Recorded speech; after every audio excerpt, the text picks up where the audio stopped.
Hi there, I'm one of the joint organisers of the Breakout art show that's happening in Chippenham on the 21st of June at the Yelde Hall for 2 weeks. This video is really the virtual exhibition, so we're bringing it to people that won't be able to physically attend for whatever reason, and it's 8 local artists, and I hope you enjoy the art. Okay, our first artist is Clifton Powell.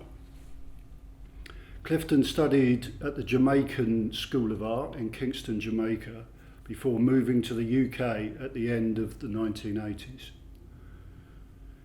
He's exhibited extensively in this country and abroad.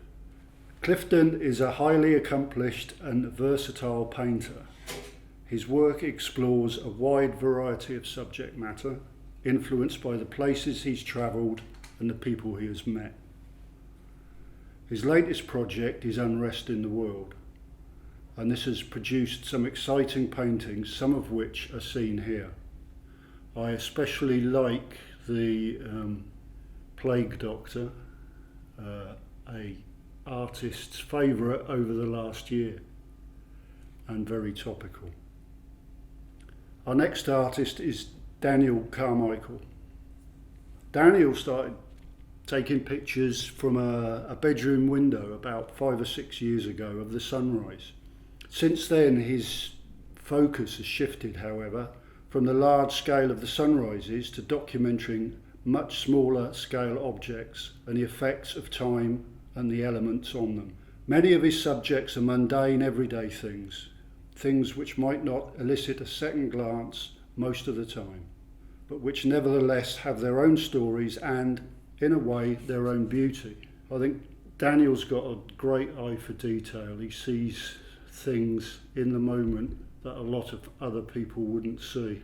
I think my favourite from the pieces that he's showing is the Men at Work sign, covered with leaves, or partially covered by leaves. Our next artist is Emma Sally, who's a local artist from Chippenham. She also makes a lot of crafts and her own clothes. The small body of work that she has on show at this show has arisen from feelings of frustration over the last year and is an example of a new direction for her in articulating visceral emotions. This is the second time that Emma has exhibited in Chippenham's Yelde Hall. I especially like the piece that shows the world as a knot all wound around itself. I think for me the last year has felt like that quite a lot of the time. Our next artist is Helen Osborne-Swan. Helen works with mixed media, paint, paper mache, fabric, yarn, and is always scouring charity shops, craft markets and car boot sales for objects to include in her work, be they buttons, hats, toys, lace, or anything else that sparks ideas or creativity. The series of masks seen here is open to the beholder's interpretation, but it started with the Colston statue in Bristol being toppled and daubed with paint. Helen exhibits locally. Our next artist is JMWilmot from Bristol. Jim is a pop surrealist painter who started taking painting seriously around 8 years ago and has since become obsessed with it. He describes his work as the chaotic love affair of the cute and weird, running naked hand in hand with bright, fun blend of humour and juxtaposition. I would certainly describe Jim's work as bright, colourful, zany, mad. Here we see some of his donut coppers, or donut cops, I think is the correct term, which have been very successful for him in the United States, and also one of his spaghetti paintings, which he's done quite a series of. Our next artist is Mike Long. Mike has painted from a young age. His art tells a story. It starts with an idea. Sometimes the ending isn't what he expected when he made the first mark on the canvas, but he says as long as art stimulates a thought, an emotion, or a conversation, it's communicating, it's doing its job. I especially like the piece called Peace, Love and Understanding, which is the mixture of the Israeli and Palestine flags with the football game going on underneath. Nice example of a political piece. Our next artist is Montague Tott. Montague is a trained illustrator who now paints full-time. He's inspired by classical oil painting, portraiture, classic horror movies from his youth, comics and popular culture. He works with oil paint, acrylic, pen and ink and digitally.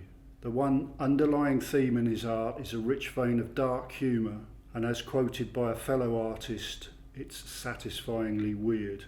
We see here some of his Lover's Eye paintings, which is a reworking of the classical Lover's Eye style paintings. They were originally used as a love token, but he has put his own skewed interpretation on them. He also paints the classical pet portrait, as you see here, this one being of Sylvester the cat, which are very popular. And finally, work from myself.